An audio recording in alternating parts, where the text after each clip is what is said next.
Just a couple of guys, a couple microphones, and a heck of a lot of know. It's Football on the Know with Jim and Joe. What they say, it's not the X's and the O's, it's the Jimmies and the Joes.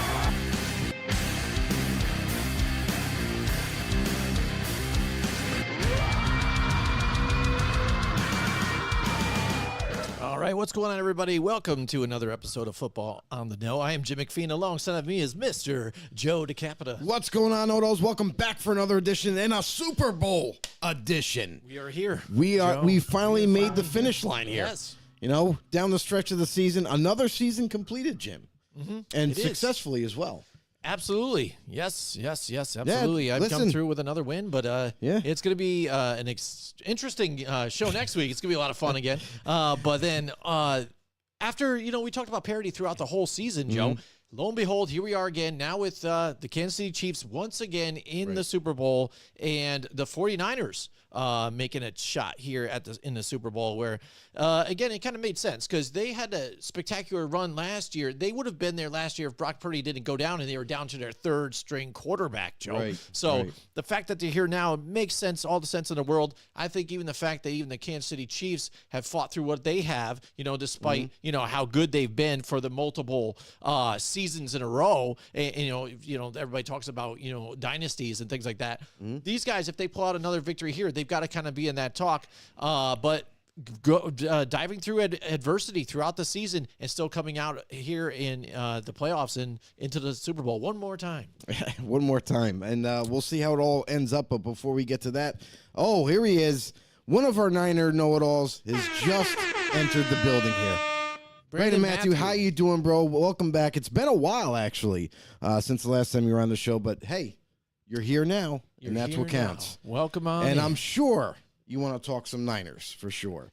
But listen, if anybody out there is new to the show, do us a huge favor. Head over to YouTube. Hit that subscribe button. Also, while you're there, you might as well hit the notification bell, let you guys know when we go live. And like, share, comment, do all that stuff. Because when you comment with us, our show, we're interactive, so we're going to respond. We're going to, react and all that. But Brandon Matthew, thank you for tuning in. We'll be getting to the Niners,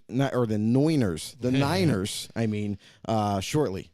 Yeah, absolutely. Yep, definitely like, subscribe. And, Super Bowl is coming. We all know that, but we're going to talk a little bit about the AP Awards because I think this is a big topic of debate amongst a lot of people. I know when I'm walking through the office at work too.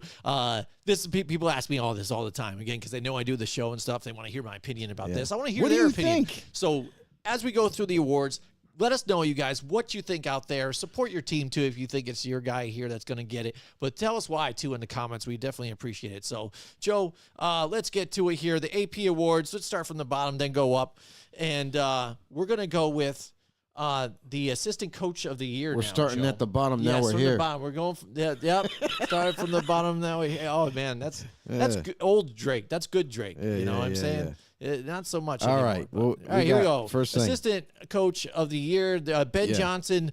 Mike McDonald for the Baltimore Ravens. Ben Johnson's from the offensive coordinator for the Lions. Todd Monken, Baltimore Ravens offensive coordinator then at the time here. And now Jim Schwartz, Cleveland Browns defensive coordinator, and Bobby Slowick, the Houston Texans offensive coordinator here. So all these guys, a lot of success. I know Bobby Slowick, too. You can say it just because how, C.J. Stroud's right there with that offense, and even a wide receiving crew that's good, but kind of underlooked because you don't have that big name star wide receiver here, and dealing with injuries too, and the way that offense was going still and making it work and being a powerhouse and a surprise throughout the season. Jim Schwartz, that defense, what Cleveland was able to do, falling short in the playoffs though.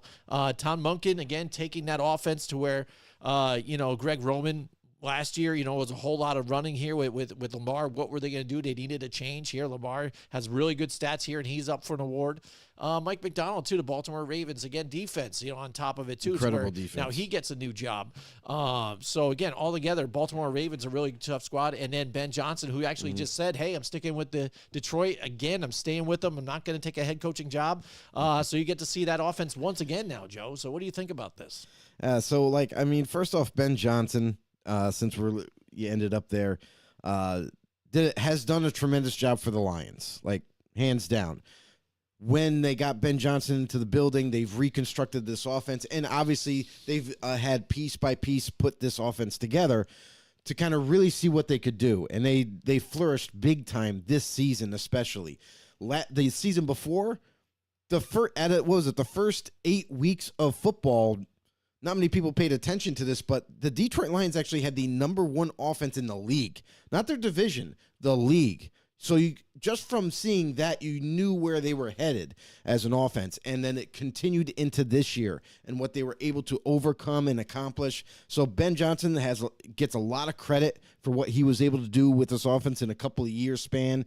And it looks like it's going to continue because obviously he's returning back to Detroit, didn't end up taking a job anywhere else. So that's amazing.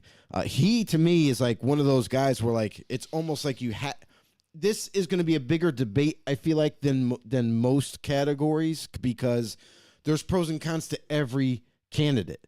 Mike Macdonald. Here's the only thing I'm going to say about Mike Macdonald and the Ravens. This is a long time coming. Like, the Ravens it's not like the Ravens were piss poor 3 years ago on defense, and then all of a sudden Mike Macdonald came along and said, I can fix this, and now here we are, and he has one of the best defenses in the league. It's kind of consistently been there. And when he came in to take over that role, he just kept the train moving. So to me, that's not as a big of a, for him, it's not that big of a jump like for assistant coach of the year. Todd Monken, it's his first year as an offensive coordinator in the NFL.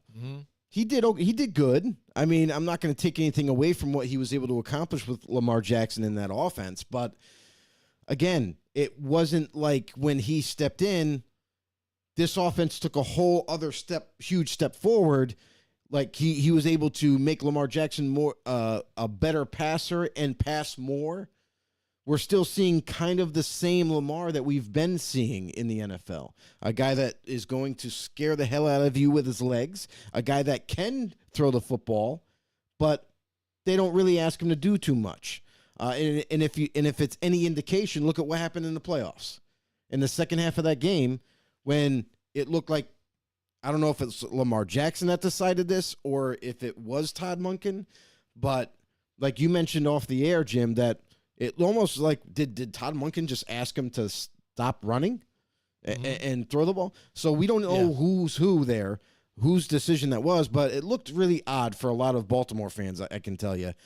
And when he was forcing to throw the ball, like he was trying to throw the ball, was going out of his way to holding on to it, which led to a couple sacks, which led to stalled out drives. And it makes you wonder, like, is this the great Todd Monken offense? Like, it just didn't work out. So to me, Todd Monken, 1 year, you did a good job. I don't think he deserves it really either. Jim Schwartz, that's another candidate where you kind of have to have this debate. Ben Johnson, Jim Schwartz at D coordinator. That Cleveland Browns was the best in the league, and you got to give a credit to Jim Schwartz. And then Bobby Slowick with the offensive coordinator for Houston, getting a rookie quarterback and having an offense that nobody expected this to be as successful as it was, but Bobby Slowick, nobody knew his name. Now they know it now as an offensive play caller. To have a rookie quarterback come in, work with the rookie quarterback, get him developed as fast as you can, get him to know your offense and fully understand and adapt to the speed of the NFL. Bobby Slowick did a tremendous job. Superseded all expectations as a play caller. And that right there in 1 year, what he was able to do is incredible. So you can't kind of slight that either. So I would say it's a 3-man race for this assistant coach of the year job. And if I'm picking, and I have to pick right now, I'm probably gonna have to pick none other than Bobby Slowick. Ooh. Because to me that was very impressive. That's very impressive for me as an assistant coach of the year. Ben Johnson, you could easily go with because hey, he's had a successful offense the last couple of years and was able to do what he did. But Bobby Slowick, to me, first year as an OC, first year working with a rookie, and you were able to have one of the best seasons as an offense. Truly incredible. Absolutely, absolutely. We've got a few comments in there, Joe.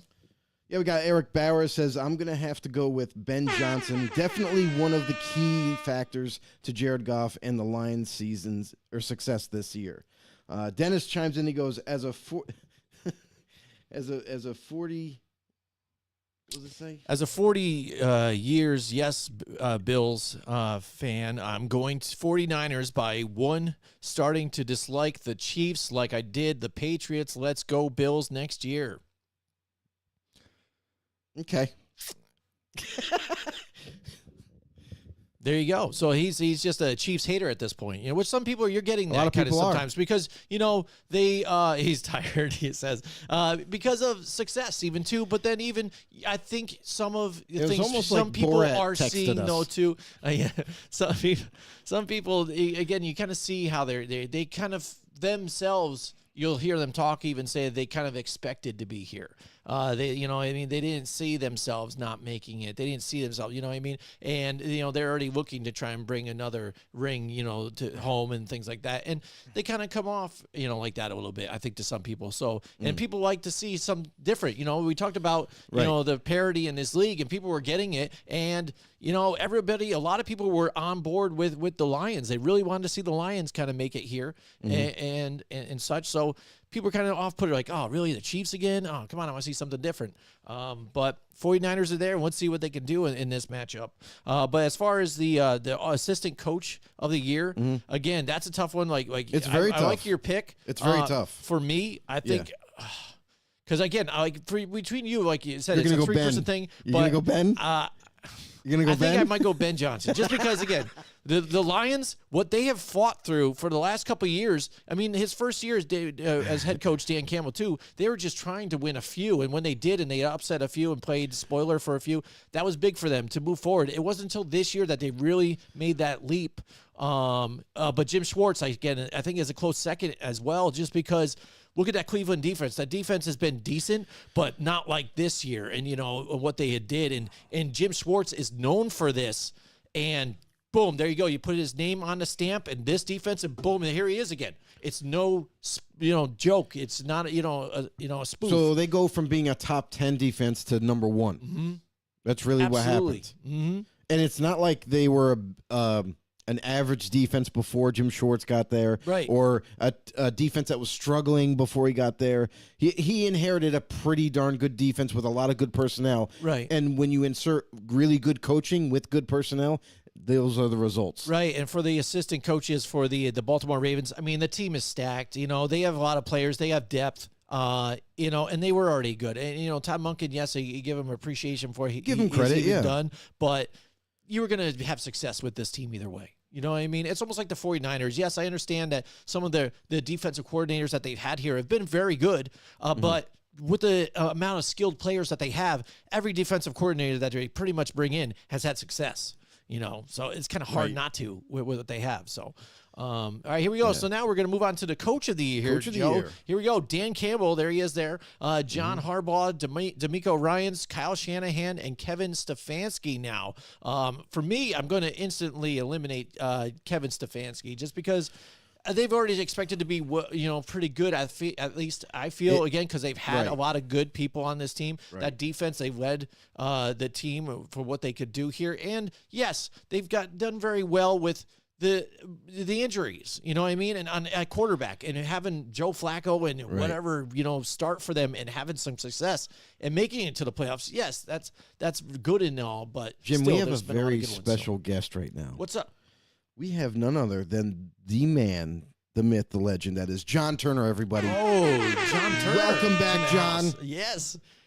We need to get the welcome back Cotter like music, whenever John's going to do welcome back. I love it. All right, he says Ravens have the longest running and most consistent identity in the league. That helps. That helps. Yes. It does help. Exactly. And that's why that kind of goes to our point. That's why those coaches, I'm sorry, but like good coaches, but it's kind of hard to give you guys the award when there's better candidates to give it to. Right. So is he saying that even too that John Harbaugh? Then it's just kind of like they've already kind of been here. They've done this. He's always been. We all know Goat John. Yeah, absolutely. Again, Kyle Shanahan, he's done well, but again, that team's loaded. So I say you eliminate those three, and it comes down to DeMeco Ryans and Dan Campbell. At least for me. What do you think? It's Joe? really about Coach of the Year to me, because I know a lot of people have differing opinions about Coach of the Year. Like, it should go to the most successful Coach of the Year, or some people believe that Coach of the Year means like, what were they able to accomplish?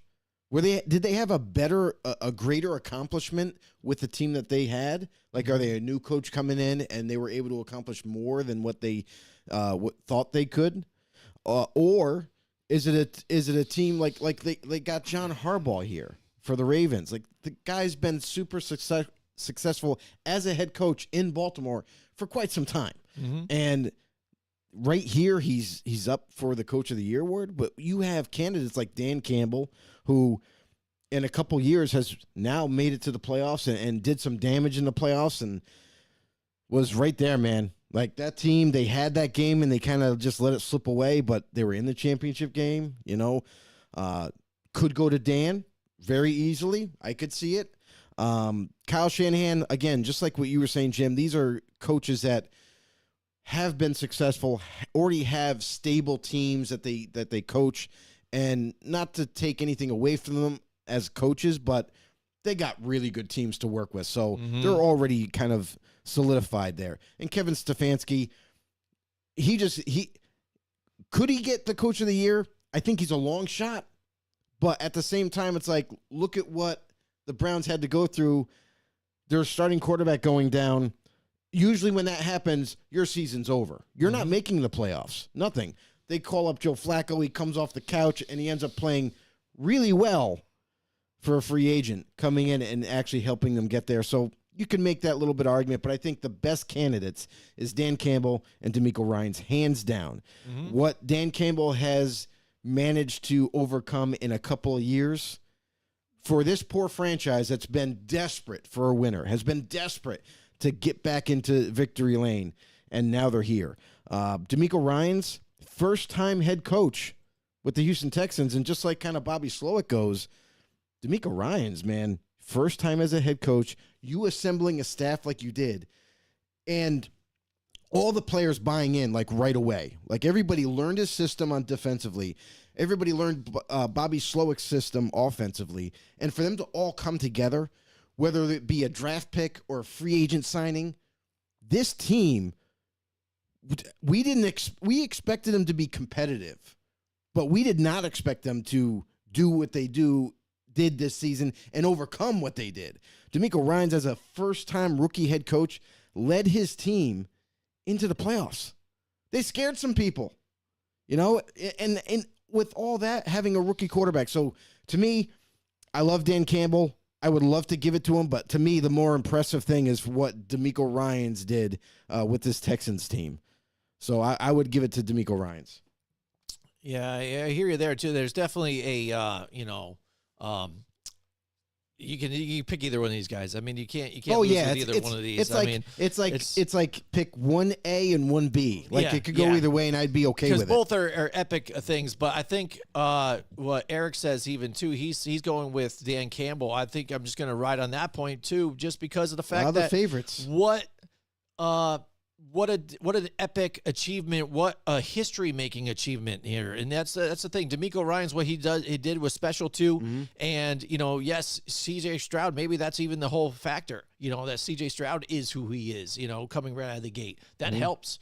And then other players that they had too, because Will Anderson's up for an award too as well. But Dan Campbell, what he did for that franchise, he lives and breathes and it bleeds that team. It's crazy how the players and how the fans and how even this league has really just grasped onto this guy and the life pulse of this team and him. It's a game changer, and I think they're just going to ride on that whole thing. I think Dan Campbell takes it, but DeMeco Ryans tap your cap to that as well. Joe, what do we got here for other comments here? We already talked about John. Eric is there. He said, yeah, again, they haven't won since 1991. Right. Finally have a coach that believes in his players and willing to take chances. And he also says It's not just hope to see the Lions back in the playoffs next year just to improve the defense. Yeah, I mean, it's not just about him believing in his players. Like a lot of coaches do that. But it's the leadership that he brings. That's really what players get behind is the fact that, one, you're starting to notice a trend in the NFL.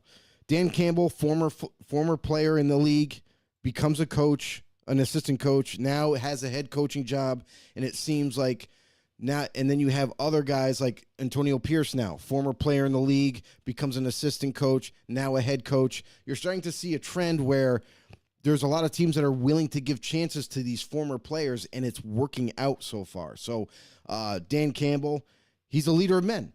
It's really what it is. Like they bought into what he was preaching. They really believe in their coach, and just like he believes in them, and it's not just that. It goes beyond football. Like Dan Campbell today will tell you the same thing he told you the day when he took the job. He absolutely loves his players. Like he's willing to do anything for them, and likewise on the other side. So that right there it's a really special story.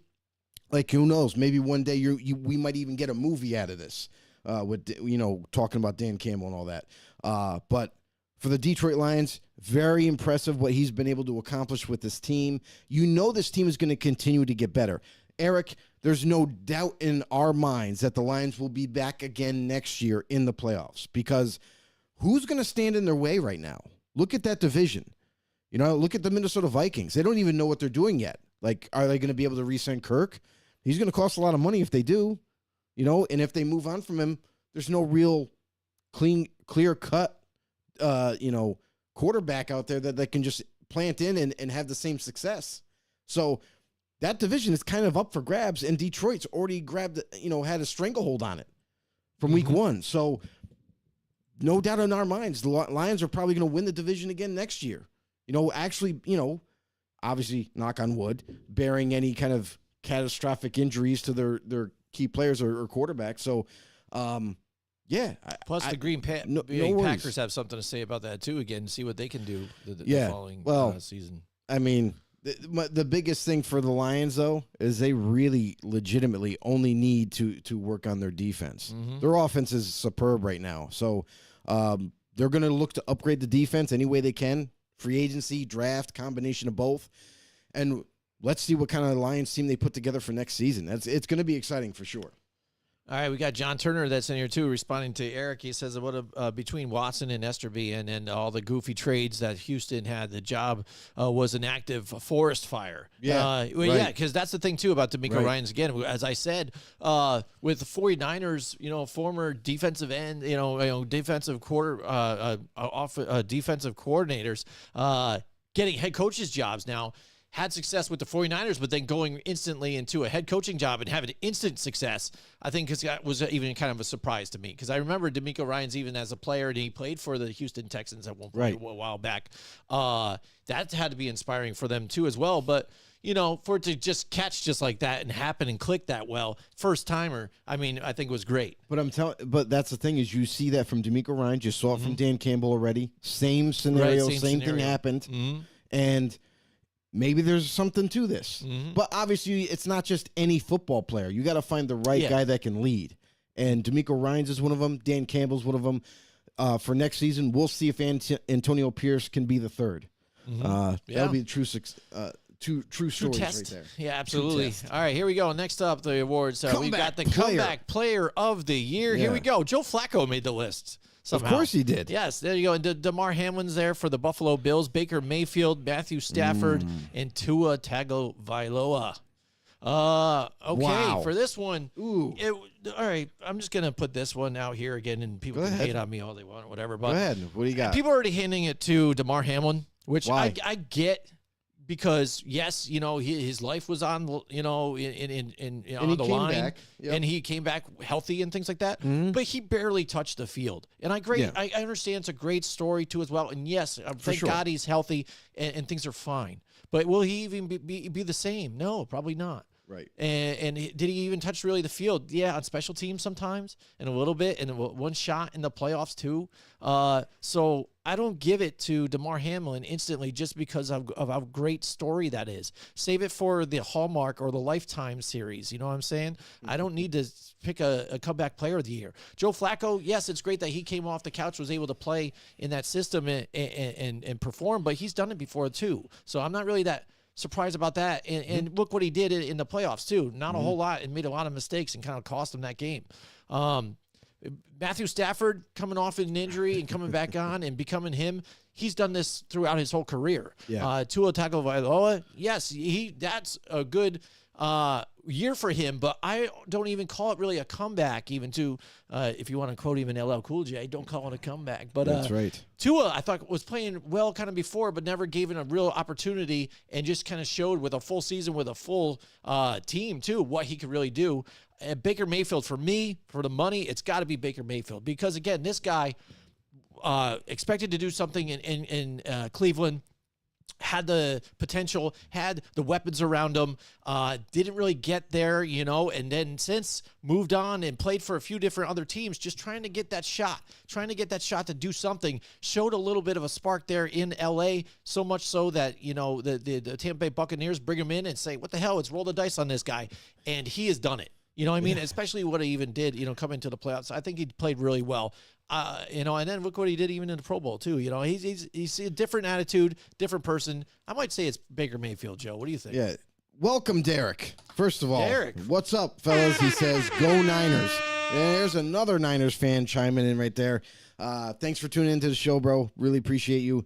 But yeah, I mean, you have really good points on Baker Mayfield. I won't give too much credit to Tampa because, let's face it, they were desperate for a quarterback, and he was out there.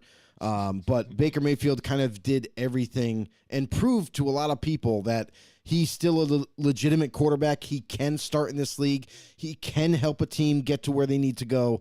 And he overcame a lot of odds, to be honest. I mean, this is a team where it didn't look good in training camp. Let's just say that. That is true. Between Kyle Trask and Baker Mayfield in training camp, even put them together, they still didn't make a starting quarterback. Things were looking pretty ugly with accuracy issues and what have you. But Baker Mayfield comes in, he wins the job, which was expected, and it was a little rough in week one, early on in the first few weeks, but then once they started to gel and get chemistry, Mike Evans, like his favorite target, ended up being Mike Evans, rightfully so. Chris Godwin had a few catches throughout the year.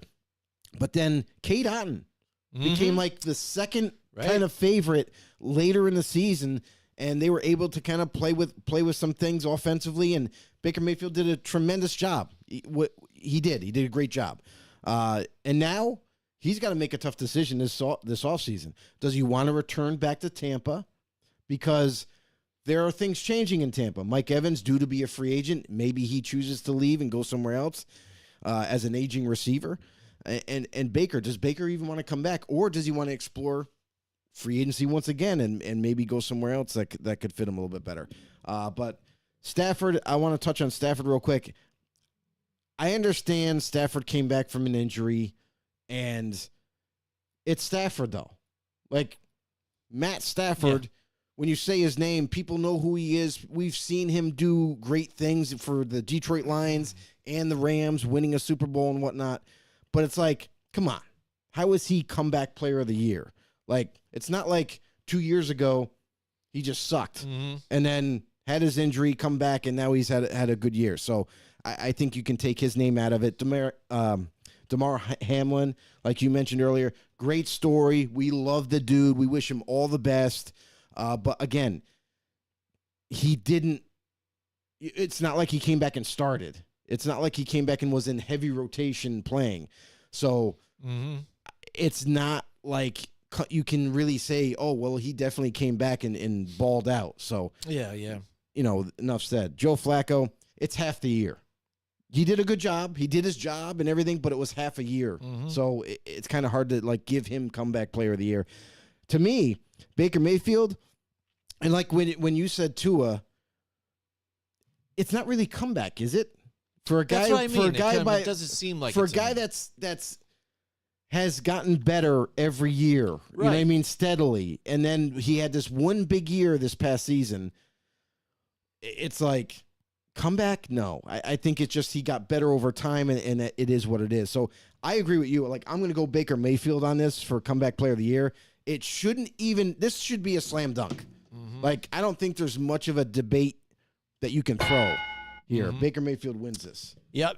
There we go. We got who's in the house here? Is that Cynthia Blair is with us in the house tonight. She said, Holy watching moly. from Florida. Boom. Watching from Florida. Wow. We got awesome. That's a third Floridian. We love our Floridians out there. We do. Yeah, absolutely. We have a lot of pull in Florida. It's great. I need to get there. I haven't been there in a while. I've been trying to plan a visit out there. So you were just in Florida last week. That's why we didn't have a show. He was enjoying Florida, sunny Florida down there. So awesome. I bet you wish you were in Vegas right now, though, maybe, to check out the Super Bowl and stuff. But maybe not so much because, again, you get to see the 49ers. You know, you talked about it even in our chat, just to bring this up real quick. Yeah.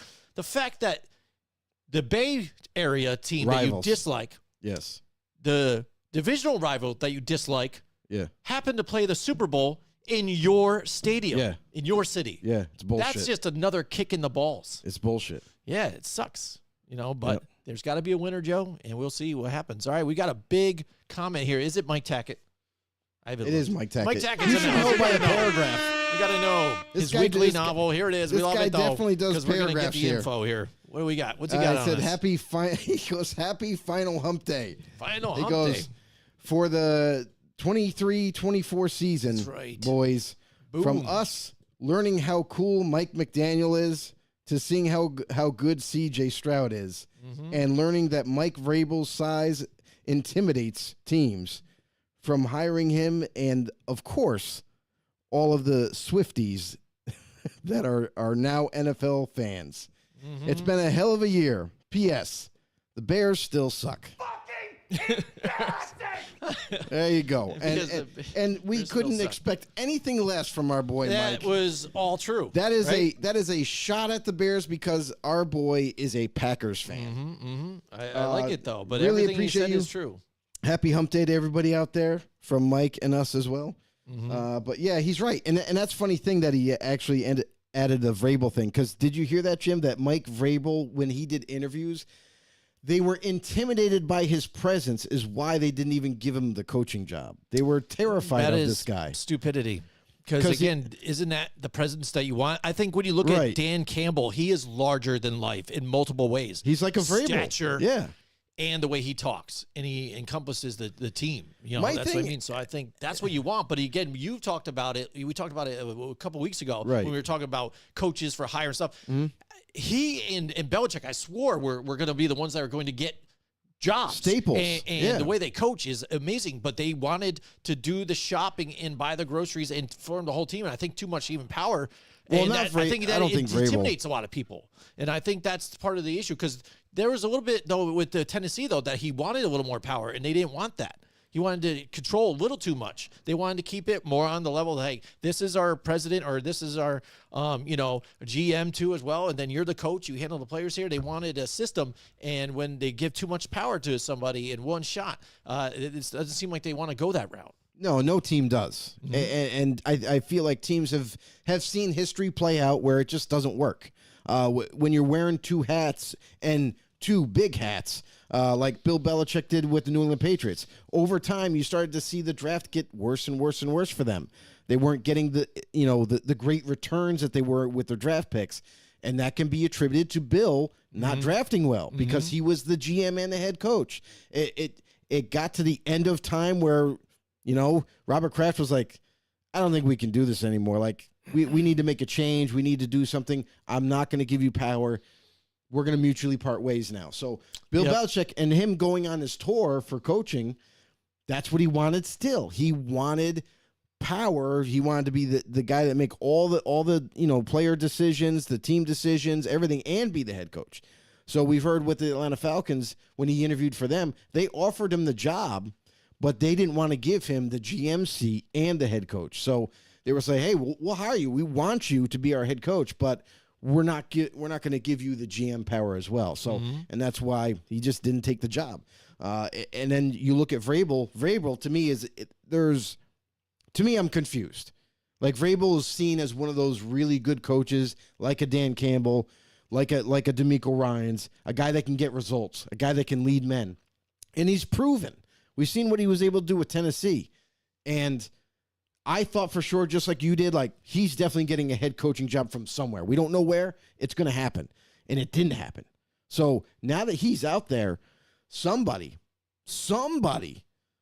has got to try to hire this guy. Mm-hmm. Like you get him on your defensive staff, whether it be anything, linebackers coach, assistant defensive coordinator, like whatever it is, to get him in there. Maybe even put the assistant head coach tag on him. But the guy, it'd be blasphemy if this guy doesn't even have a job come next season. Joe, again, we're going to get into the awards against some more and stuff, but while we're on this topic even too, Dan Campbell gets the coaching job, head coaching job over, like a Mike Vrabel. Like, are you kidding me even right now? Dan Campbell, yes, he's done great as a defensive coordinator. But again, look at some of the talent that is on that Cowboys team. But he Dan Quinn. That's what I mean. Sorry. I'm like, what are you talking about Dan Campbell Sorry, for? he's got Dan Campbell on the mind. Dan Quinn, he's been there before and hasn't had a whole lot of success. No, he hasn't had success. When you got Vrabel there, I mean, I think it just made more sense. And so then it kind of brings me to that vacancy of the defensive coordinator for the Dallas Cowboys. There, from what I'm hearing even too, is that they're actually considering Rex Ryan being their defensive coordinator. He interviewed already. And you still got Mike Vrabel there. Like you've said, I mean, I think it's a head scratcher that they're going to take somebody that has been working for ESPN for the last 7 years and out of the coaching job, to be the defensive coordinator again for a team where this guy's fresh off of success with their star player being a running back, by the way.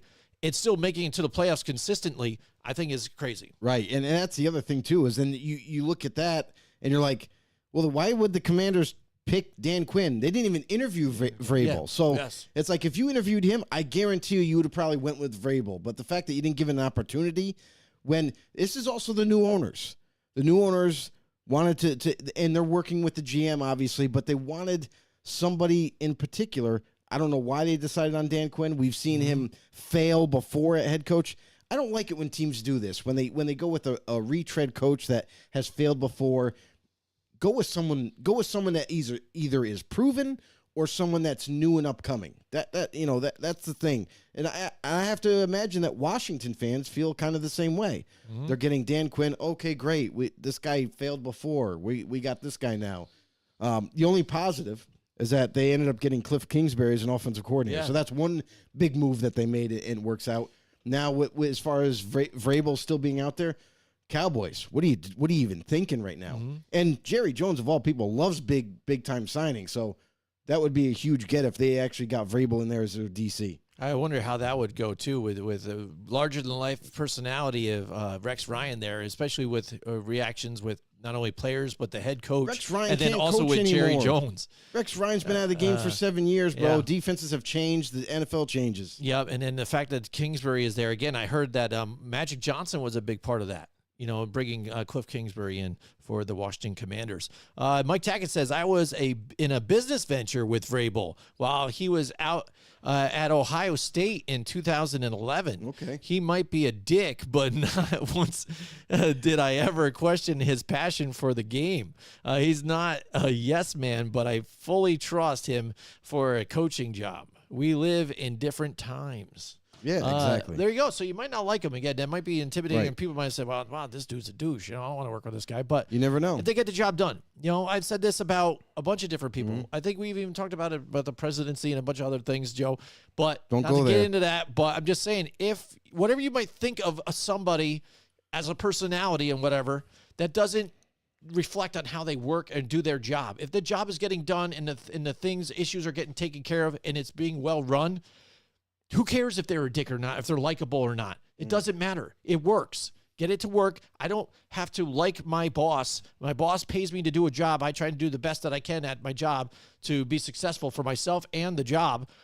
I come across as a dick a lot of times to people. They might think I'm a dick, but you know what? We get the job done, and that's all that matters. And that's all the job and the owner wants to see.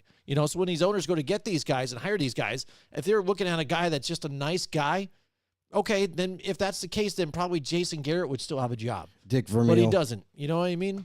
So, I mean, when it comes down to leading your team, sometimes you need that guy.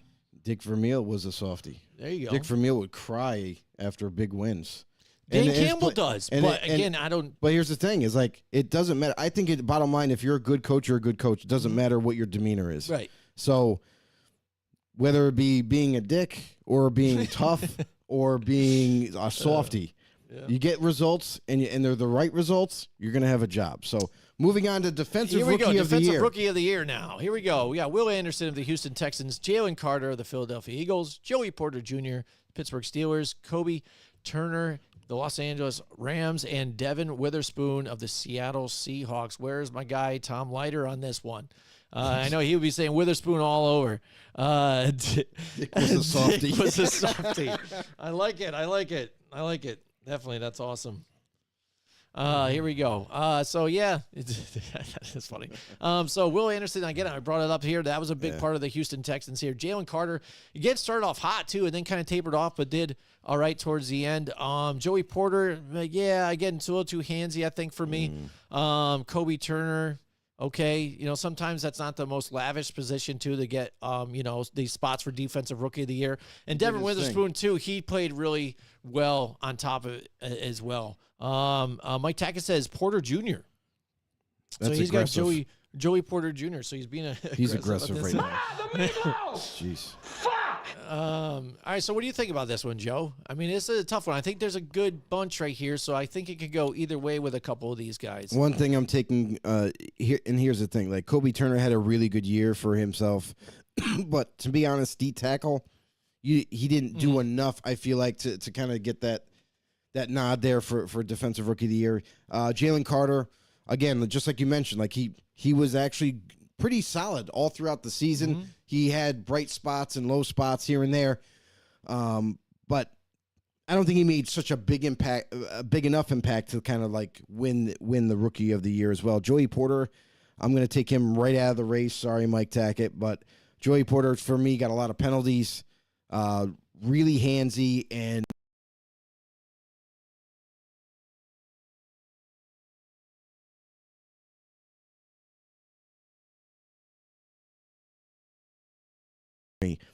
I'm going to give the nod to Will Anderson because even though Witherspoon played well early, especially early on, it seemed like as the season went, he kind of disappeared in a sense in terms of making big plays. He had a good season, don't get me wrong, but I just don't think he did enough to win that Rookie of the Year thing. So I'm going to go Will Anderson, who, to be honest with me, or with you all, that Will Anderson actually surprised me, and he superseded my expectations of him, especially in his rookie year. So Will Anderson had a great job tackling people outside the box. He created a lot of pressure as a rookie. He had a lot of sacks as a rookie. So he did a very good job for me. I'm going to give it to Will Anderson. Yeah, I'm going to agree with you on this one. I think, too, again, like I said, I think he was a big part of that defense and what they did, and partially why they were such a big success here for Houston. I'm going to go with that right there as well. I think, for me, Devin Witherspoon's a real close second, too, again, because Seattle, again, they're a team that I always thought was kind of like they have some decent players, but I don't expect a whole lot out of them, stuff like that. And he was the nice bright spot on that defense and what they have done throughout the season. So I'm going to say he's a good runner-up for me on my end. All right, so next up, Crazy. Joe, we've got the defensive player of the year. Here we go. Now we're getting into the spicy stuff here, Offensive. Joe. All right, we could do offensive We did first. defensive. We did defensive rookie of the year. Okay. We can Now do it's offensive rookie. That's right. I totally skipped over one. My bad. All right, here we go. Offensive rookie of the year. Here we go. We got who is it? I got the wrong list up. There All right, we go. let me There we just go. say, I got it right here. Jameer Gibbs, Sam Laporta, Puka Nacua, Bijan Robinson, and C.J. Stroud here. Joe, what do you got here? Yeah, so I mean, for this one here, this is tough. This is really tough because if we're gonna be honest with everybody, you know, Bijan Robinson came in and he had a good year as a rookie, but I don't think he did enough throughout the season, and more often than not, it was Arthur Smith that was holding him back. Like he was not even he was listed as a starter, but he wasn't in a lot of the reps. Like, he wasn't involved enough, I feel like, to kind of even challenge for Rookie of the Year. So he had a great year when he was given the opportunity, but not enough. Jahmyr Gibbs, same kind of thing. Jahmyr Gibbs came on really strong late in the season into the playoffs, had a phenomenal rookie year. But if I'm being completely honest, Sam Laporta kind of outshined Gibbs. Like, he became a very a big key cog for the Detroit Lions offense. He bailed him out time and time again and get first downs. He scored touchdowns. He made some tremendous plays. But the two that I think I got to put them up against each other is Puka Nacua and C.J. Stroud. Puka Nacua, as a wide receiver, surprised everybody out of the draft. The Rams took him and said, we really like what he has to offer. We're going to utilize him. And not just in the rotation, but, man, he carved a job out for himself as a starter. With Cooper Kupp, who was still coming back from injury, wasn't there early on, Puka Nacua kind of took over games. He was getting 10-plus catches early on in the season, every single week. The guy was tremendous. So in his own right, as a wide receiver, as a rookie, was insane. The production that he was able to do. And then Stroud, as a rookie quarterback, to lead his Houston Texans team and do what he's done. He even leads in a lot of categories as a quarterback, even as a rookie, beating some veterans out there. So it's a tough choice, but and Puka Nacua's broke records too as a rookie. Same thing with Stroud. It's really tough for me. So, but I'm going to give the nod to Stroud because it's one of the most difficult positions to play, to come in as a rookie and try to get situated for the NFL and the speed of the game and whatever. And for what he was able to do, even have comeback wins as a quarterback, I got to give it to Stroud. Yeah, I mean, again, Mike Tackett says Stroud right there. He's going to agree with you. This is a tough one again for me just because there's so many good players here. Again, I'd say Puka Nacua, a very good key for them. When you didn't even have your star wide receiver there, he stepped up and has been a big factor here. But we've seen Matthew Stafford also just kind of find that guy and feed him nonstop. And there you go. That's my go-to guy. And he trusted in Puka Nacua here. Much like Sam Laporta was kind of for the Detroit Lions. They needed that tight end there to kind of be that guy for him. And Sam Laporta came right in. And it was actually one of the guys Jared Goff really wanted to try and bring in when they went out and got him. He was super psyched. And you saw the chemistry they had right away. So, again, those two guys, really extraordinary players and really big. I would say it would have to be one of them. But, again, given the fact that C.J. Stroud up there and picked, even, not even the first pick, the second right there, and finding gold right there at the top and leading your team, that, again, like Mike Tackett said, they were, John Turner said, they were a disaster, in the previous regime. I wasn't expecting them to do a whole lot. 5 regimes. Yeah, that's true. But I've expected him to do a whole lot in what they did and what this kid has been doing. And even the game-winning drives that he put together has really been impressive. So, and most of the time, Offensive Rookie of the Year, it doesn't go to a tight end. Let's be real, or even sometimes a running back. Sometimes it does, but wide receivers, yeah, maybe. But I think I'm going to go C.J. Stroud on this one. Just that's a safe bet. And you can't deny it. So, I think everybody else is probably going to take He's a straight rider. I'm doing a lot of different, you rap don't want to fuck today. with him. All right. Anyways, all right. Here we go. We've got the Defensive Player of the Year now. Finally. All right. Here we go. Deron Bland. Now we can talk about the it. defense. My graphics are all messed up here. I'm getting together. But here we go. Deron Bland of the Dallas Cowboys, Max Crosby, the Las Vegas Raiders, Myles Garrett, the Browns, Micah Parsons of the Cowboys as well, and T.J. Watt, the Pittsburgh Steelers here. T.J. Watt, your sack leader with 19. Micah Parsons, a disruptor, for the Dallas Cowboys and a guy to be reckoned with. Myles Garrett having a good overall season too as well. Max Crosby.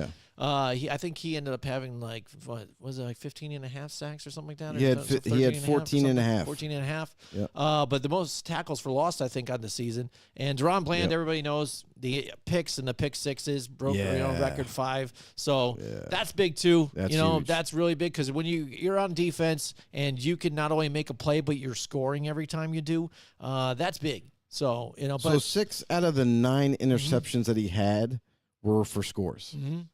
But overall, he has 9 interceptions, which leads the league as well. Mm-hmm. So not only did he turn Yes. most of them into scores for his defense, for his team, but also was just like unbelievable in coverage. And this is a guy where Dallas Cowboys, you have to give the guy a big contract to keep him. He's due to be a free agent. Now they got a tough decision to make because guys like Tony Pollard is due to be a free agent as well. If you don't pay him, you don't have a running back. You need to start all over in the backfield again. If you don't pay Deron Bland, you got to find someone else to play corner. So they got some tough decisions to make, and they don't have a whole lot of money either. We said this money thing would catch up to them, and it seems the last couple of years it's been a hindrance. Let's see if they can figure it out yet again to try to keep Bland. Yeah, so I mean, it's gonna be tough. I mean, what he's done there too. I mean, a lot of people, I guess, would expect that Deron Bland's gonna come home with this one, but you can't deny what some of these other guys have done. I don't think Micah Parsons is in it. You know, yes, I understand who he is and what he's done, but as far as so accumulating stats, I guess not all there. T.J. Watt, your sack leader's got to be in the conversation For sure. But again, Max Crosby and what he's been able to do, and he's been that guy for that defense when there has been no real other bright spot except for him. And despite it all, getting in the backfield a lot makes a lot of sense, but then also getting the sacks on top of it just shows that he's there every single time. Yeah, and the one thing that I'll touch on with Max Crosby is he led the league in pressures. T.J. Watt's not even in the top 10 for pressures, believe it or not. He's got more sacks than everybody, but didn't do that. And then tackles for loss, Max Crosby led in that too. And Watt was, I think, 4th or something in that list. So it's like there's pros and cons to each if you're going to compare pass rushers. But Micah Parsons, I'll agree with you too, is because I feel like Micah Parsons was in the race early on in the season where people were having an issue. But then once everybody figured out, hey, let's just double team him. And then it kind of took care of the rest of the season for him not to be as an impact for the Cowboys. So it's like, sit down. Mike Tackett says Max deserves it, but the NFL ain't about the woke life. Myles Garrett wins. Interesting too. What I would say, and with Garrett too, like he's won it before. I don't think he was as dominant this year because of everybody with Jim Schwartz blitzing more guys and kind of like getting in there with linebackers and for sacks and whatnot. I think it kind of like held back Garrett in a sense for him to kind of pad the stats. So I'm not going to give the nod to Garrett. I'm not, obviously Parsons were taken out. To me, it's between Watt, Crosby, and Bland. Like it's a tough discussion to have because 2 out of the 3 are pass rushers. Yeah. And that's kind of what the league loves. They love their pass rushers. But you can't knock Bland and just say, well, discard him and say, but the guy had 9 interceptions this year. Nobody wanted to throw to his side. And when they did, they paid for it. So to me, it's a very, very difficult decision. Honestly, TJ Watt is him leading the sack race and whatever. But after that, there's really not a lot of categories that he's really high up on. To me, it's more between Bland and Crosby. If anything Mike Tackett says is true about the NFL, not about the woke life, then they'll probably give it to Bland. And Crosby deserves it. I agree because he had the most pressures. The guy had, it's not like he had like 10 sacks. The guy had 14 and a half sacks season, pretty successful, and he's just an impact player all around. Bland, tremendous cover corner. For him to be able to not only get 9 picks in 1 year, but also to return 6 of them for scores is pretty incredible. So that right there, you can go back and forth all day long debating. I'm gonna have to go with my boy Max. Like I can't knock you for that. I can't go with Bland right now.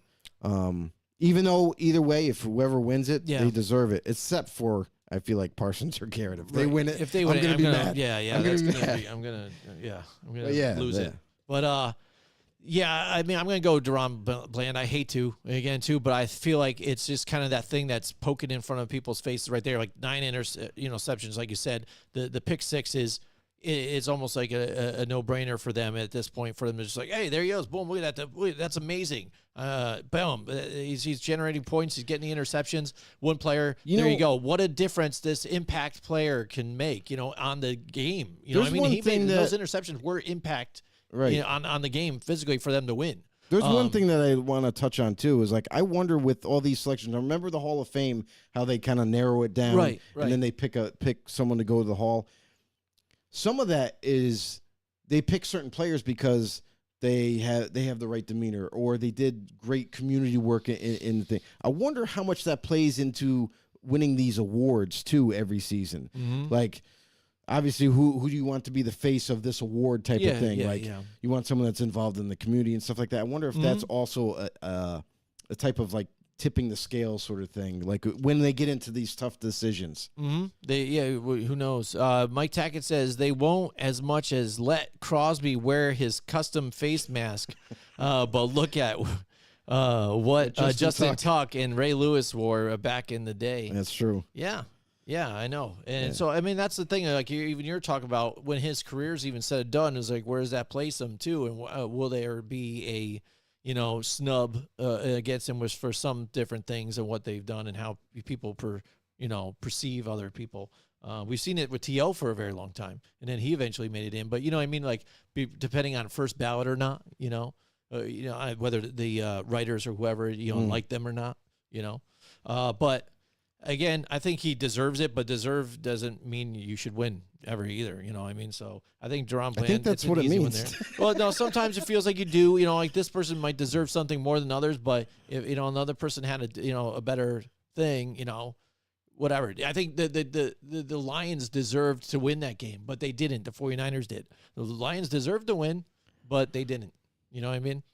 All right, next we've got the Offensive Player of the Year, Joe. We're narrowing in on the big MVP. Here we go. Offensive Player. This is a tough one here. Again, Tyreek Hill and Miami Dolphins, Lamar Jackson, CeeDee Lamb, Christian McCaffrey, and Dak Prescott. Definitely the toughest category. Yes. Definitely. Yeah, absolutely. Again, because when it comes to MVP, I don't see Christian McCaffrey making it, so I'm just going to knock him out of that conversation here. So I put him up for one of these awards, though, the Offensive Player of the Year. What he's been able to do, like there was the stat that where he was scoring a touchdown every single game, just about until he finally broke the streak, but then he went right back at it again. Yeah. And again, leading in yards, then receiving yards on top of it. All around big, focus of the offense, big, huge player. Dak Prescott for me, again. Decent. He's always had great stats through the season, and I guess that's what these awards are kind of even for. But again, not blowing me off the map here. CeeDee Lamb, again, great stats. Too many drops for me, though. I really don't get it. It's a lot of those wide open ones, especially in that playoff game. They had it. They had that game where they could have brought it right in, and then too many drops in the wide open field. Lamar Jackson. That's tough too, because of what he does, all encompassing just as much as what Christian McCaffrey does in the passing game, but then also running on top of it. And Tyreek Hill, the impact that he's been on with the Miami Dolphins since he got sent to that team is massive. Mm-hmm. All right, we've got Mike Tackett. Says breaking news or not. He's those ex-Bears Steve McMichael, Devin Hester, Julius Peppers make Hall of Fame. Per a source close to me. Oh, look at that. Hey, He's got the insides. He's breaking the news. Boom. Breaking the news. Thanks, You are Mike. fake Appreciate news. it. Who knows? Well, imagine that. If Devin Hester does, I think that's mind-blowing. You know what I mean? Mind-blowing. It is, because it shows you that maybe there is some train of thought that's thinking that's different with this Hall of Fame because, again, he's just a specialty player. Look at him as a wide receiver. He's not very good. Let's be honest. Punt returner, kick returner, boom. Electric. One of the best to ever do it. So for a guy to go in solely as a kick returner or punt returner, I think that's a big game changer. Yeah, absolutely. I mean, Devin Hester, obviously was one of the best return men, and at a time when you could return the football. So was very dynamic and able to make a lot of scores and turn games around. As a wide receiver, though, wasn't the best hands catcher. We'll just say that. But when he got the ball in his hands, he was very elusive. Julius Peppers doesn't surprise me at all. Julius Peppers was one of the best D linemen in NFL history. So Doesn't surprise at all. I wonder who Mike Tackett knows right there. And does he know the guys that He's hand not out the going- envelopes? He's not going to tell you a I source. like it. Interesting. I like it. It's good to have Mike Tackett on the line right Incognito. there. He's got it all. He's got all the info. So what do you think, Joe? Offensive Player of the Year. You said this is probably your hardest This one. is the toughest one. What do you think on this one? I think that my head is spinning right now. Dak Prescott had a tremendous year, actually. When I was going back and looking at the stats and the kind of like matching up with other people, Dak Prescott was like on a top of a lot of the categories, which kind of surprised me a little bit. Had a tremendous year. Christian McCaffrey, another insane year for McCaffrey, receiving, rushing, all the touchdowns that he had. And CeeDee Lamb, another phenomenal year. I know the drops and all that, but if he was able to catch those, he probably wins hands down. But he's still second in a lot of categories, first in one, then second again, behind the likes of Tyreek Hill.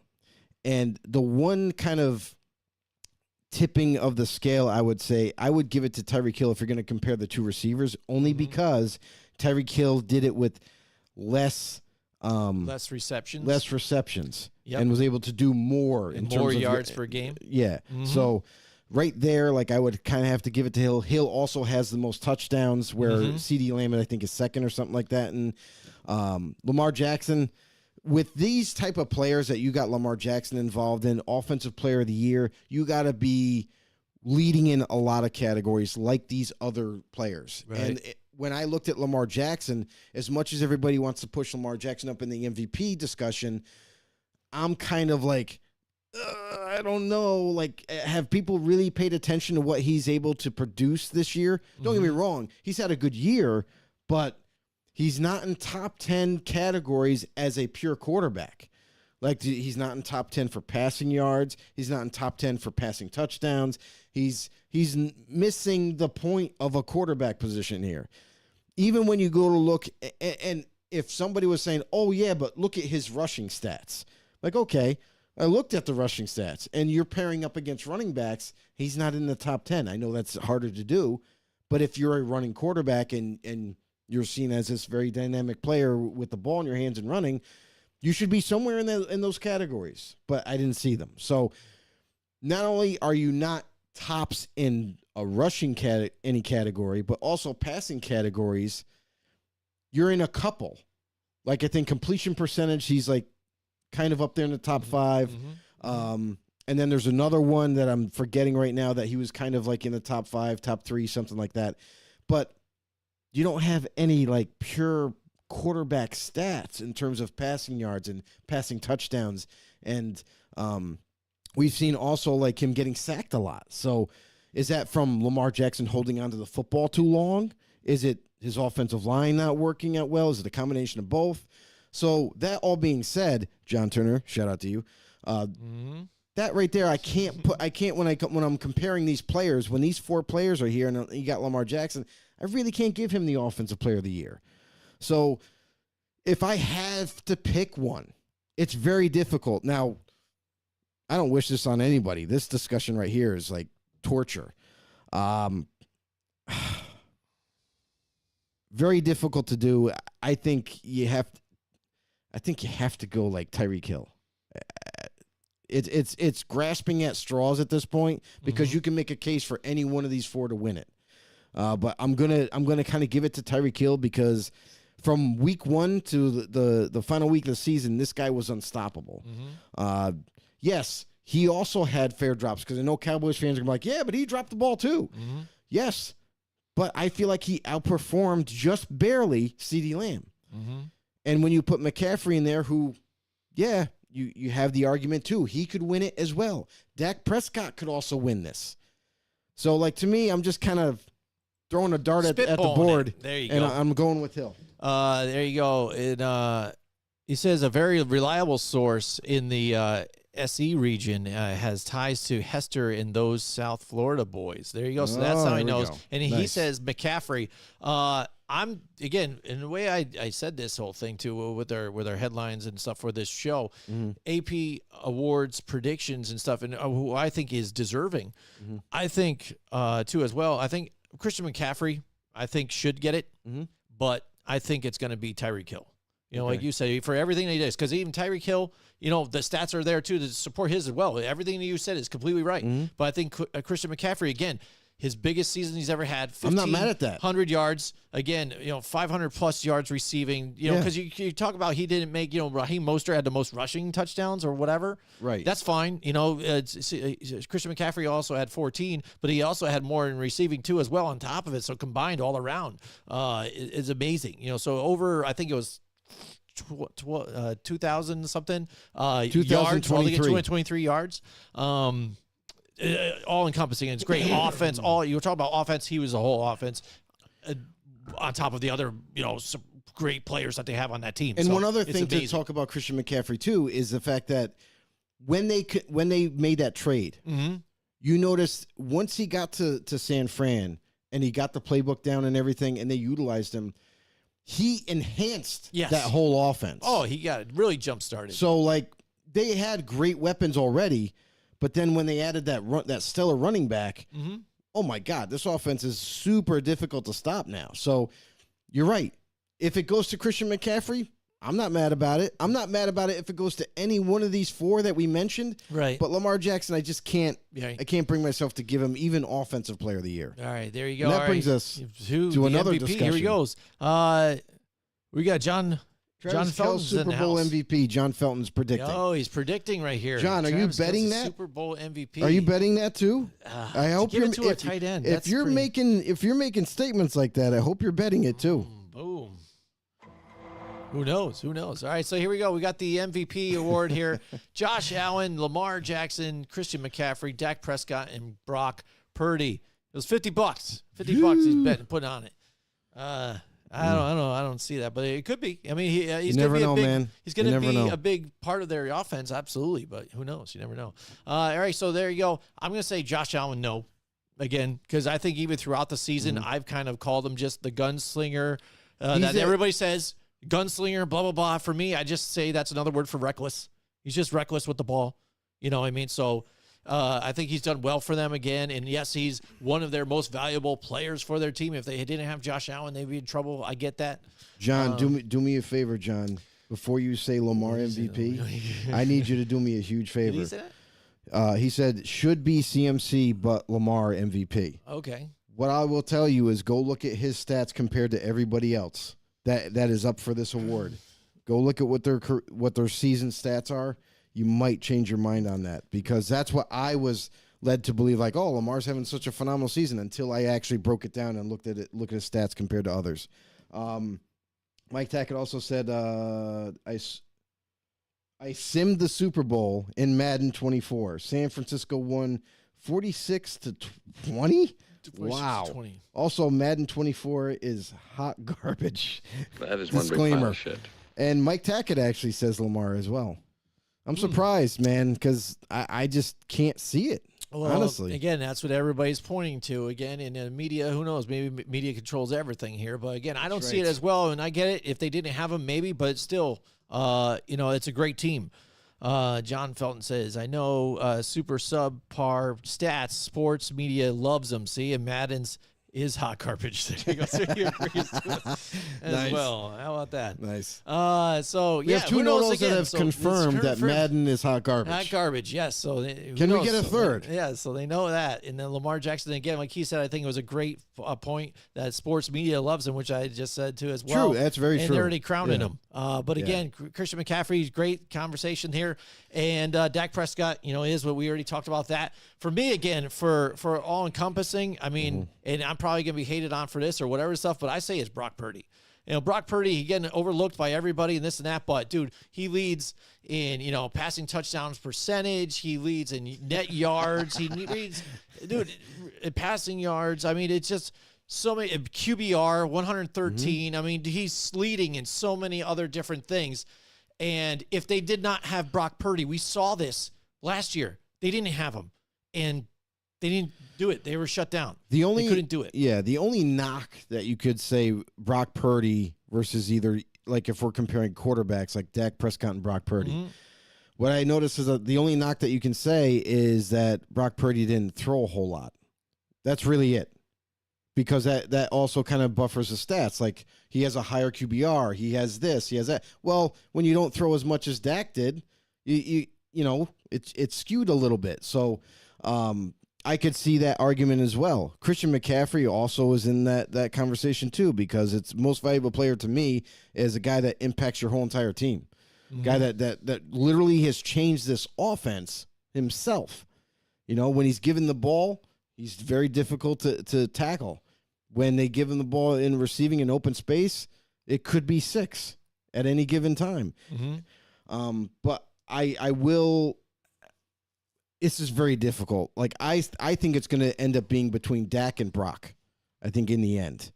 And you can make cases for both. But Brock Purdy, I think I would give the edge to. I would give the nod to Brock Purdy because he leads in a lot of categories, but Dak is also nipping at his heels in a lot of those categories too. So I would give it to Brock Purdy, as much as everybody kind of wanted to like clown on him through for a couple of games where he didn't have a great game. So what? Quarterbacks do that. It doesn't matter how elite you consider the quarterback. They all screw up. Aaron Rodgers in his prime has screwed up before. He's thrown picks. Like, he's cost the Packers some games. Obviously not a lot, but just saying, like, it happens. So don't overreact. But Brock Purdy, I like for him to win it.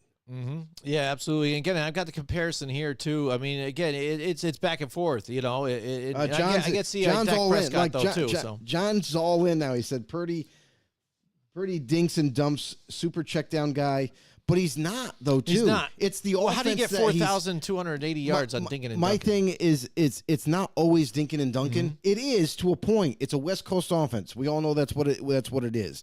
But when he's given opportunities to throw it deep, he throws it deep. Brandon Ayuk had a lot of deep catches for touchdowns. George Kittle a few times this year had deep catches for touchdowns.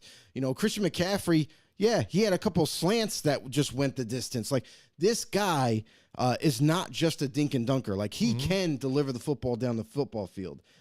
Purdy, and then John goes, Purdy wins, so that all that matters. I think you guys convinced me on Purdy. Oh. There you go.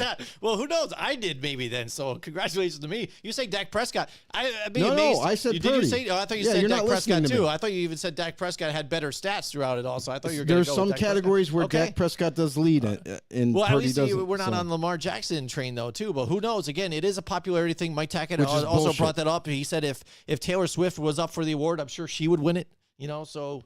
It is what it is. I'm not voting for her. So I would not vote for her either. No. Yeah. So it's crazy, but yeah, that's awesome. See, it's I like the between- fact that we're all different. It's between those two quarterbacks, but I think Purdy should win it. Now, just because we think Purdy should win it, because Dak is a cowboy, like the media and Jerry Jones and his influence on the league, you never know what can happen. So hopefully Purdy does win this, because I feel like he really does deserve it. He's had a phenomenal year, and you look at the stats. You can make arguments for Dak or Brock, but in the end, Purdy to me gets the nod because there's some stats that he's just way better on. Yeah, it's tough because, like even they said though, it is the Associated Press, and dude, they crown Lamar, they crown Josh Allen. They haven't crowned Dak Prescott. They haven't crowned Brock Purdy. They love to hate on these two guys. No, because Brock Purdy is not the guys. sexy name. No, and they hate Dak Prescott. They'll talk him up as long as they can until they're just waiting. They're waiting to knock him down once they can. So okay. if Brock, he wins it, I'll be surprised. You got supporters here, Brock. Don't worry. All right. Yeah, absolutely. All right. So, Joe, now We'll give you an award. Now's the time, but you know what? Yeah, we'll give you the know-it-all award. How about that? Yeah, absolutely. How about it's the time to tell everybody about some of these other companies that worked with us throughout the season here in Rep Sports and Raise Energy. I'm drinking it right now. I'm high on it right now. Joe's drinking the Rainbow. I got the Rainbow right now. Go to repsports.com, hit the promo code or type in promo code at checkout. Raise them up right there. Save yourself some cash here when you go to get your raise. I love this energy drink. I don't drink any other ones besides this one now just because it gives me the energy I want. It's hydrating. Also, I don't get the crash. And it's not expensive either. I mean, it's on top of everything. It's great. Gets shipped right to my house. Made in America. What else could I say about this place? Okay, so let me ask you this: since we've been dealing with Raise, and you've gotten it a lot more than I have recently, how much has the price gone up? No, I don't think it's moved at all. Because that's the crazy thing. Like that's what I was expecting Right. it to go up. Right. Because everything else is. But Yes. this is one of the few companies that have, raised their prices and everything, and you still get a good 15% off using our promo code Raise 'em Up. Go to repsports.com, enter the promo code Raise 'em Up, and you will get 15% off your order. And believe me, that it's not just energy drinks; it's everything. This, by far, in my personal opinion, is the best energy drink I've ever had. Yeah. Because it doesn't have any dyes in it. It has electrolytes. It's got amino acids. It's got no sugar. I mean, and it does the job. Like, I have a ton of energy now, and even when it wears off, I'm not going to crash. Like, I drink caffeine, and then I feel like, lazy and everything afterwards. No, I'm going to be okay. I can just go to bed, be good for the next morning. No lag, no kind of craziness that way. So definitely recommend Raise for everybody out there. If you like energy drinks, this is the one to have. And let's just put a little cherry on top. It's made in the USA. It's made right down there in Florida with a lot of our know-it-alls that are down there. Mike what's better Tackett than says that? Raise is making America great again. That's right, Mike. I'm gonna come. That's right. Absolutely. And just again, bring up our other company we working with. We don't talk about a whole lot. We got some apparel there, so check it out at longshotathletics.com too. You see them all over Facebook. Your promo code Know It All when you go to make your purchases there. Again, they're all about supporting the underdog too. If you're a workout warrior too, they have athletic apparel too for your working out, but they have a bunch of other stuff there too. So check them out on their website. Get some stuff and put in that promo code, save yourself some money, and it also supports us on top of it. We like it. I wear it. I wear that apparel too, especially when I'm working out too. It's a lot of fun, and we really appreciate them working with us throughout the season, Joe. Yeah, and long shot athletics is perfect for us because we're a long shot. We're trying to make it where we want to make it, and we need all your guys' continued support and to do us a huge favor. Anybody that likes football, anybody that likes podcast shows, whatever like that, have them head over to YouTube for us, hit that subscribe button, hit the notification bell to let you guys know when we go live. And, of course, like, share, comment. This is the most interactive football show there is, hands down. I'm willing to challenge any show out there. Drugs. So let's make it happen. Let's grow this community. And we need you guys to help us out with that. All right, here we go. Now the showdown has come, Joe. Here we are. The Super Bowl is here. It's the here. end of the season's over. Here we go with that San Francisco 49ers in Kansas City, in Las Vegas. John Felton, 100% fire. We support you, brother, as well. Thank you so much. Appreciate you, John. Hashtag know it all. There you go. And here we go. San Francisco, Kansas City, Joe. We know these teams. healthy. I think this should have been. Yeah, they're healthy too as well. San Francisco, again, I think if Brock Purdy was healthy, they would have been there even last year. But Philly versus Kansas City could be a remake or a rematch here. But this is the showdown we wanted to see. No, it's not. I think, well, I don't know. Yeah, I didn't want to see the Kansas City Chiefs here again. I wanted to see Baltimore and Detroit. That's what I wanted to see. I think it's appalling on how many people are really on Kansas City's side here and how much they want them to win. I mean, I know there was that much 49er haters. I just think that they're going with the trend. Like, listen, Kansas City's made it there consistently, and they've won when they make it there. So they haven't lost in the Super Bowl yet. So a lot of people are kind of just going with that. The history there. Yeah, and it's sickening too again, and I'll always attack media when I can. And here's another one: the fact that that Patrick Mahomes even got praised for his game that he did last week. Patrick Mahomes was smart for not having to do a whole lot in that game and not lose the game for him. Oh, he was smart and strategic in how he did that, Joe. The fact that, the offense didn't do a whole lot, and that was the whole plan by Patrick Mahomes and how amazing he is.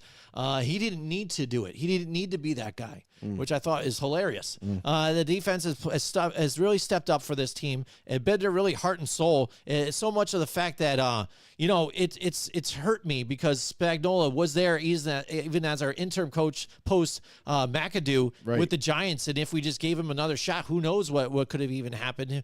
Seeing what he's done with this defense with some of even the players that they have. I mean, they have some good players, but he's really made a lot out of, a little, with these guys and really inspired them. And his schemes have been top notch. So he's a big part of this team, not just Andy Reid and the offense. But that's the one question mark I have about this Kansas City team, the offense, mainly the wide receivers again.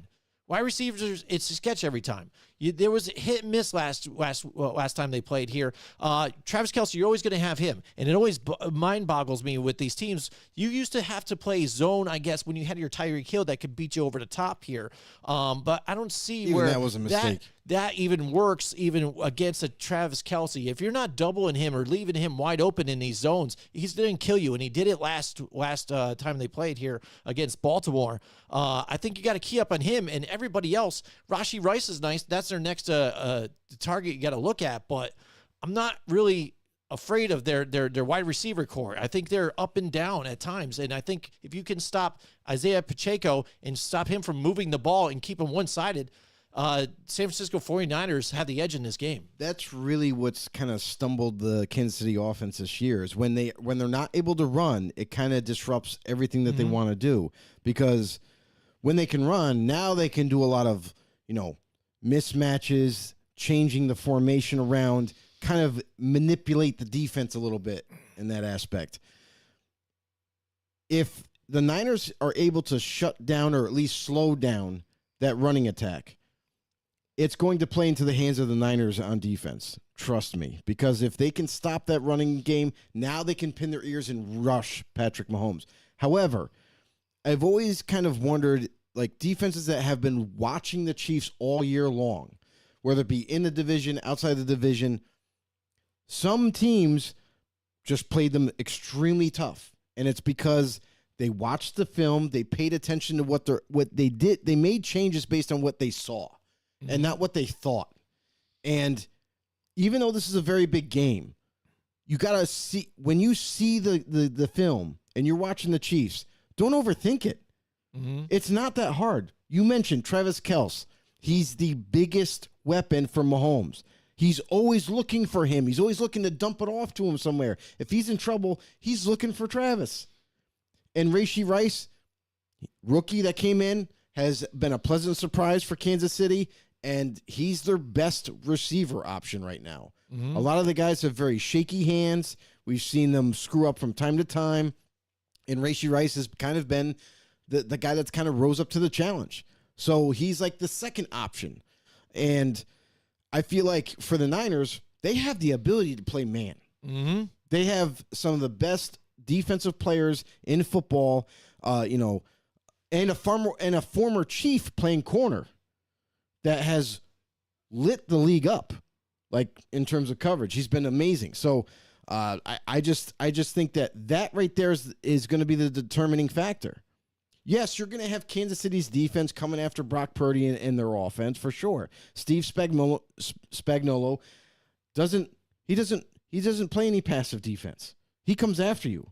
So if the Niners can weather the storm on offense and make the plays where it counts, and then defensively, if they're able to kind of shut down that running game for the Chiefs and make them one-dimensional, a lot can be said about that because then they can play man, they can rush the passer. But one thing, too, is when you rush Mahomes, you can't go full-on rush. Yeah. You can't allow gaps to occur for him to run out of the pocket. Yep. And that's something that you notice a lot of times is teams that play him, like Baltimore. When Baltimore was rushing him, they had him in the pocket. There was nowhere to go. Yeah. And then the D tackles would part the ways, and it was just like a huge gap. And it was like, what the hell are you guys doing? Stop. You have to be a very disciplined defensive line to play Mahomes. You can't just say, oh, well, we got him, so let's everybody push in and try to get him. Be disciplined. Contain those gaps. Do not allow him to break the mold because your pass rushers will get there eventually. Just keep them in front of you. So hopefully the Niners have a game plan for that. And obviously both teams have been studying each other for 2 weeks. They got their game plans. Now let's put it onto the football field and see what happens. All right, we've got a few comments there, Joe. Mike Tackett, I think, is next. He said Baltimore and Detroit for the championship in Las Vegas during Black History Month. The NFL made sure that wouldn't happen. Oh. Maybe. Terrible, Mike. Who knows? Maybe. Terrible, Mike. No, I think both teams made sure. Yeah, both teams did. Yes. Especially the Lions. Ugh. Well, It was such a letdown. I know. Yeah. Let's not go All right, back Ryan to that. McCarthy's in the house with us. Ryan tonight, McCarthy, Joe. what's up, bro? Welcome to the show. Said, what's up, fellas? He goes, if San Fran can clean it up defensively, it's going to be a defensive-heavy game. I just hope it's not like Pat's Rams from a few years back. Yeah, when it was like a whole lot, Yeah. a lot of offense going on and things yeah. like that. I don't think so, just because even the weaponry that are on both sides of the field too as well. But honestly, I wouldn't be shocked Yeah, either. you're Like there. these are two teams that have really good defenses, so they could kind of stunt each other. You know what I mean? Like they've have limited experience against each other, so let's see if they add a few wrinkles against one another in the Super Bowl. John said, "Never bet against Mahomes." Well, guess what? I'm betting against Mahomes. Mike Tackett says KC runs away in the second half with their experience. Win 40-27. Pacheco wins MVP, and Kels proposes to Tay-Tay during the trophy ceremony, followed by CBS announcing she'll headline next year's halftime show. Oh gosh, man. Mike, if you have any inside knowledge, this will. At least God, I no, won't. right? I might stop watching football altogether. Oh man, yeah, right. That'd be terrible. All of it. Anyway, so I mean, listen, both teams are pretty healthy. There's really no kind of X's and O's there that you can kind of decipher. It's going to be, one team against the other team. May the best team win. I kind of or the Kansas City Chiefs. I like the Niners in this one. I think the second time around, I think the Niners got something for Kansas City. And honestly, with Kansas City's offense, the way it's been kind of up and down all year, I think if Kansas City might have a really hard time scoring. Like I think they're going to score, but I think the Niners defense is going to get a couple turnovers in this one. That's going to decide the game. Yeah, I think it's big here. Defense, again, big is going to be the story. Because, again, is Steve Spagnuolo and those guys going to perform it's the whole and do story. it, And how effective is Chris Jones going to be? Again, I think even in the playoffs, he wasn't really that big of a factor. I'll say this There's about other Chris guys that are Jones. stepping up before he was. You know what Chris Jones reminds me of? Is the type of defensive lineman that shows up when he has to. He's not consistently coming after like a Max Crosby. Crosby comes at you from snap one to the last snap. Yep. Chris Jones picks and chooses when he really wants to play. Right. So I feel like that's what you're going to – I know it's a big game, so you might see Chris Jones competing all game because it's the Super Bowl. Yep. But, again – his history is he kind of disappears sometimes, and then all of a sudden, it's like, it's 3rd and 5. They got to stop them. And then all of a sudden, Chris Jones just busts through the offensive line and gets a sack. So it's like, we'll see. We have to monitor that. Like, are we going to get the Chris Jones that's like just balls to the wall and going to give everything he has every snap? Or are we going to see the Chris Jones that picks and chooses when he's actually going to do something? Right. Yeah. I think the key here for offense, again, for the 49ers, Christian McCaffrey, and test the safeties out, the defensive safeties here for the Chiefs. Again, I think that's where their weak spot. I think they could hit guys over the top, Brandon Ayuk, things like that, those big, deep bombs where you're talking about. I think it's going to be a big factor. Debo, mix it up too. All right. And you mentioned that, testing the safeties, but also like what Spagnuolo has done recently in the playoffs. And they change their defense a little bit and they tweak it every time in the playoffs. So like last week, they played a lot of their linebackers shallow and their corners shallow, and they kept everything close up front, which kind of made, Lamar Jackson struggle a little bit because he was looking for those quick little shots and they weren't there. And then when he had to hold on to it, got him into trouble. I wonder what they're going to do with Brock Purdy and them, because Brock Purdy, they play that West Coast offense. They like to do the dink and dunking and the players make the plays afterwards. So yards after the catch. Look for Spagnuolo to kind of try to limit that and keeping everybody close to the box. But if the Niners are able to have a clean pocket and allow Purdy enough time to where he can wait a second or two longer, then you can attack mid to deep. Yep. And that'll be the deciding factor right there. Absolutely, absolutely. On the flip side, again, for KC in the offense, it's got to be Travis Kelce. But again, like you also said, they can 49ers can go man all day on this one. Can definitely Fred can. Warner in the back spying. That's what I mean. Spy Mahomes. Dre See what he's going to Greenlaw. do. Get right in the way. Woo. Yep, absolutely. But I think a big matchup here, which I like, and why I'm going to go 49ers on this one. Nick Bosa over top Juwan Taylor. Juwan Taylor, bro. known for going early, again, not getting called for it every single time, but Right. having to set back on that and try and do that and letting guys buy him. So if Nick Bosa has You a have- field day on this one, that Yes, could be you have rough. Juwan Taylor, who leads the league in penalties as an offensive lineman, leads the league in penalties. So you're going to have to deal with Nick Bosa all game. I'll tell you this right now. Nick Bosa came out and said it, and I'm glad he did, because finally somebody spoke up and said the Kansas City Chiefs hold every play. They hold big time. It's not just a hold like inside the shoulder pads. No, it's holding on the outside of the shoulder pads illegally, and refs have not called it. So watch for that to happen. Juwan Taylor's in a world of hurt because he's going to get. We all know he's going to have false starts because that's what he does every single game. But now you have to face Nick Bosa. Yep. And good luck trying to beat that matchup, just like you mentioned. And then on the other side, no one's talking about the Chase Young matchup. Yep. Chase Young going to go against Donovan Smith. I think that's a mismatch too. Both healthy. It's not like you can try to attack one side or the other. They got a well-balanced defense. So that right there, it's like you're not getting it anything, you can't get an advantage either way. All right, Joe, here finally now here for the game. Who do you think is going to be Super Bowl MVP in this one? Ooh, that's a We've good heard, one. So Travis you know what? Kelce, and we've heard of others. I'll say this because I'm going with the Niners to win. It's got to be a Niner. So I'm going to go with Christian McCaffrey because, and I wouldn't be surprised actually because no one's really talking about George Kittle because George Kittle's kind of sneaky, right? Like everybody talks about Debo, and Debo could, you know what I mean? Like obviously Debo could win it. There's a lot of guys. Ayuk could be a surprise, but everybody goes to Debo. Everybody goes to McCaffrey.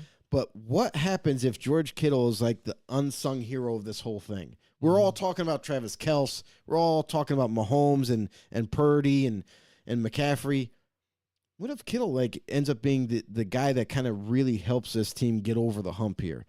Because he's a phenomenal blocker, but he kind of lulls you to sleep a little bit, and then the next thing you know, he's running the seam wide open. Someone forgot to cover him, so. That could potentially happen too, but I'm going to go with McCaffrey because realistically, he should be getting the ball kind of often and receiving and rushing. So yeah, I can see that. Mike Tack again. He says Chase Young might be benched for a lack of effort per report. Yeah, I saw that earlier today. Mike too. Tackett, I'm going to bench you, but who knows? Again, but he might be that guy who actually steps up in this one. He also said something right before that. What's the comment right before? I think he brings up a Gruden. Oh, he comment. said John Gruden will not be a consultant after next year. He'll be an offensive coordinator or head coach somewhere. I hope whatever young pun intended quarterback that gets him, take advantage of his coaching ability. #Spider2Y Banana. #know-it-all. So he's saying Bryce Young there with the Carolina Panthers. He's probably thinking he's going to go. Then is that what he's getting? No, at? he's saying I hope whatever young. Pun He said intended. pun That's what I'm saying. He ain't going to the He might go, Panthers. I'll tell you that right now. He's not working with he's him. thinking though, because He's I'm not trying to working think of with any other quarterback that with the That's young, not his quarterback.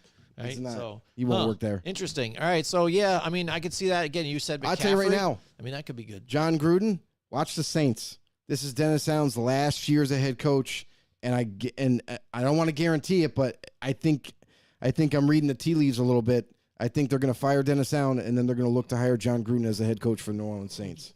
Yep. See, yeah, I think he just said that. I got it. That's what he was saying. Oh, we'll see. He's not going there. I guarantee that. So when it comes out to MVP, it's always kind of like sometimes it's the most unlikely source. Sometimes it is the guy. I had it in the Rams one, and then Odell got injured. If he didn't get injured in that game, he was going to be the probably MVP win it, the whole time. Yeah, for sure. Jameis, he says, what the hell does that mean? Jameis. Jameis has got crabs. Yeah, crabs. Yes, he does. He does. All right, so for MVP again, for me, it's got to be a 49er.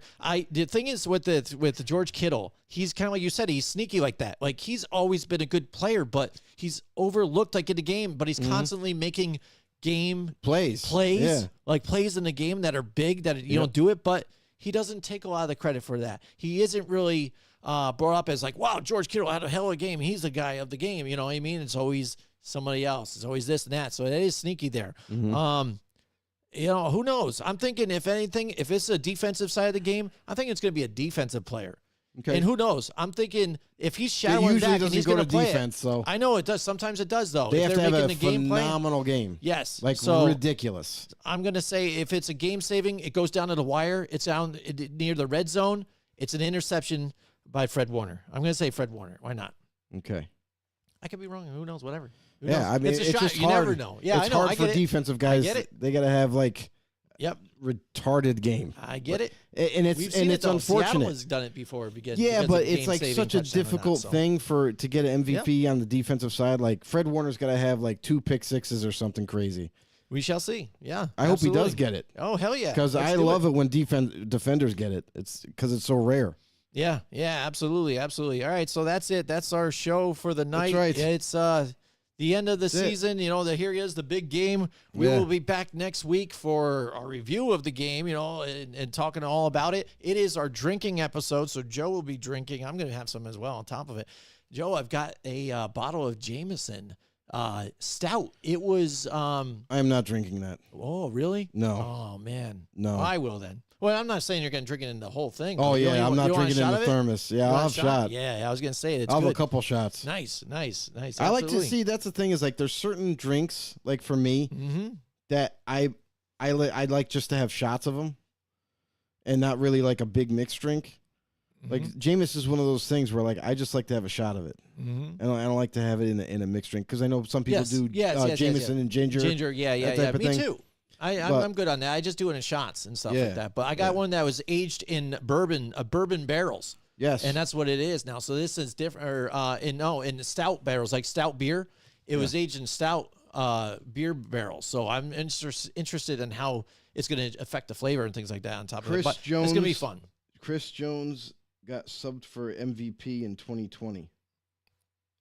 Oh, so he was going to be the MVP. You're saying he got snubbed and not subbed? I think it's snubbed. I think snubbed for the MVP. Yeah, possibly. I'm going to be honest with you know-it-alls out there. You guys got to like make sure that you spell it right because I am like Anchorman. I'm like Anchorman. I'm going to read the teleprompter the way it is. Yeah, snubbed. Unless he is doing it on his cell phone, and then it will do autocorrect. You guys planning on watching the UFL after the spring? Yes, I am planning on watching it. Absolutely. Because here's the thing is I like looked at it real quick. Like I did a little bit of research on it, like the teams that are involved. Yep. Dude, they need more teams. Bro, yeah, but didn't they merge the XFL and everybody? There's not a lot of teams, bro. There's like 8 teams. Oh man. Or actually, no, there's not even that. There's like 6. It's crazy. How do you merge 2 leagues and only have 6 games? That's what I'm saying. Well, you got to remember, teams dropped off and fell off. They went bankrupt and everything. So like now they're trying to merge the 2 teams to keep it going. I was into what was the one that wasn't the XFL? What was the other one? Was it the American Football League or what the hell was that one called? Is it the AAFL? AAFL? Or the USFL? The one that had, I think, the Birmingham. I don't remember which league that was. Yeah, I watched it though, and I was really intrigued and into it. And I even like the. I like the rules the too. USFL, I guess. The broadcast team was actually fairly good too. I thought it was kind of funny though, again, the pumped-in noise with nobody in the stands because you can clearly see there's nobody there. Right. I mean, that's stuff to have. So yeah, it is 8 teams. Yeah. Okay. They took 16 teams to 8 teams. Why? I don't get that. Yeah, XFL got 5, USFL got 3. I mean, I guess they got to do what they got to do. But I'm excited. I mean, because I did watch a little bit of that. I didn't watch the XFL so much, so you know, it's still good. I liked watching it, and it was good to see some of these players and to see if they can turn it into a career in the NFL. So I just think it's a blessing that they're able to continue to play football for a living. Mm-hmm. Yeah, that's amazing. Absolutely. Right. I want to keep playing football, and I'm 45. There you go. All right. So again, now finally, that's it for us. Again, drinking shows next week. So tune in for that. Oh You're gonna have a lot of fun. Tune in for that disaster, everybody. Yeah, we're gonna have some fun things planned for that one. So all right, thank you so much. Enjoy the game. Join us next week and tell us all about what you guys did. Or and what don't you thought. enjoy the game. All right. See you guys later. Join us next week from 8 till 10 Wednesday night for more Football on the Know with Jim and Joe.